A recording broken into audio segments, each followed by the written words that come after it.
Moneyball is an American baseball movie based on the true story of the Oakland Athletics team's short but unconventional rise to glory.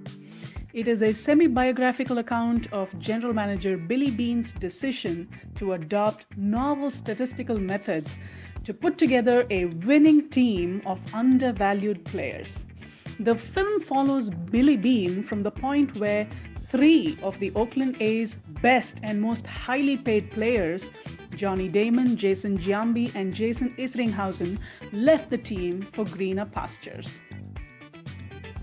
Billy Beane is seen arguing that the current traditional method of scouting, selecting players based on conventional metrics such as batting averages, bunts, and stolen bases isn't working anymore. His team of senior scouts disagree with his argument, saying how baseball is a game of intuition, gut feel, and all those other good things that only experienced people can tell but never validate. Meanwhile, a shy young Yale graduate in economics, Peter Brandt, is slogging away at his computer, pulling out data that no one is listening to in the Cleveland Indians team. Beane straight up goes and asks the guy, "Would you have hired me if you were a scout?" And the guy goes, nope, maybe in the ninth round and no signing bonus. Ouch, reality check. But Billy Beane is in no mood to be touchy-feely about this because he has been neck deep in a sea of regret ever since he left a Stanford University scholarship all those years ago to be a baseball player. Anyway, he hires Peter Brandt, and together with Brandt's computer whiz genius and Billy Beane's brand of would have been Stanford intellect, they go on to select players who would otherwise be discarded by other teams.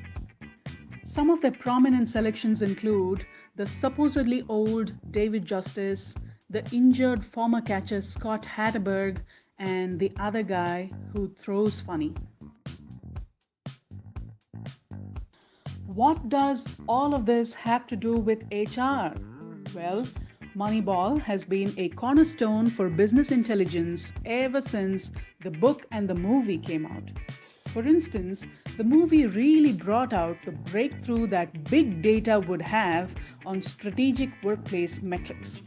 It showed you that you no longer hire the highest all-round performing candidate, the guy hitting the most runs off the bat, the person making the maximum catches on the field.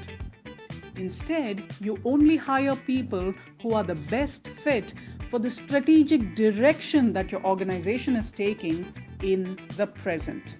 You try to dig out new information about your potential candidates from a new angle. For instance, is the candidate able to come back to base more often once they start running?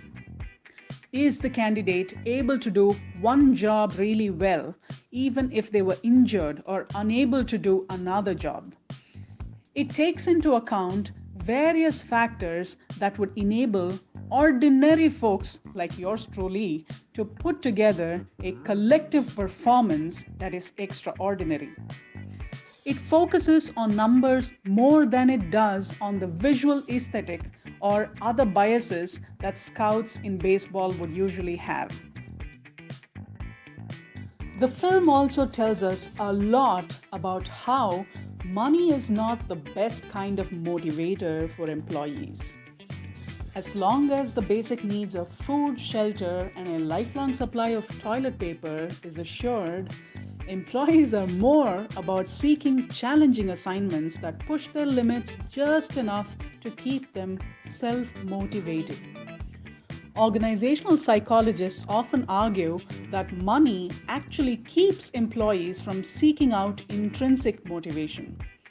Some listening to and some mentorship from time to time by a discerning manager helps an employee feel validated.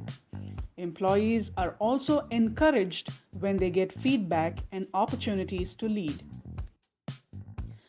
This is illustrated in a scene where the team, after a particularly insulting defeat, is just fooling around in their clubhouse. Billy Beane, angry that the guys are feeling comfortable about their defeat, storms into the room and gives them a lecture that is supposed to motivate them to do better. His lecture falls largely on deaf ears. Beane realizes he needs help from within the team. He then has a private chat with David Justice, the 40-year-old guy pushing toward retirement. While others view Justice as a has-been, the general manager himself conveys to Justice that he values him for the player he is now. "I want to milk the last ounce of baseball out of you," he says. Billy Beane requests Justice to use his experience and mentor his teammates. This seems to have a positive effect on Justice, who then takes a little more effort to learn his teammates' issues in their game and tries to help them out with it.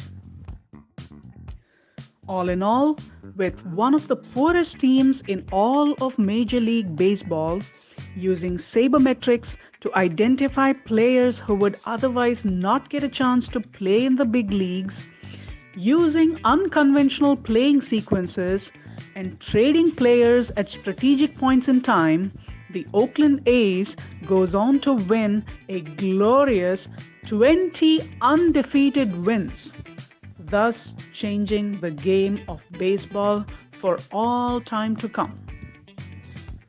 But the team fails to win the proverbial last game, the World Series. The game-changing skill set of Billy Beane, however, does not go unnoticed.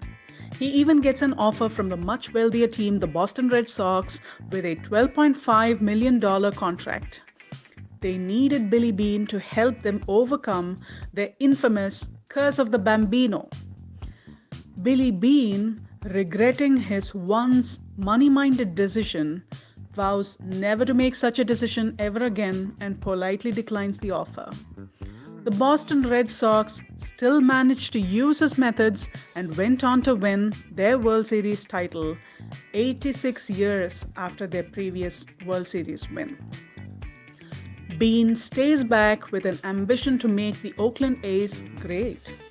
He fails, but one best-selling book deal and a box office smashing movie later, Beane happily continues to be on the Oakland A's leadership team. It must feel like all is well when a Hollywood megastar signs up to play you.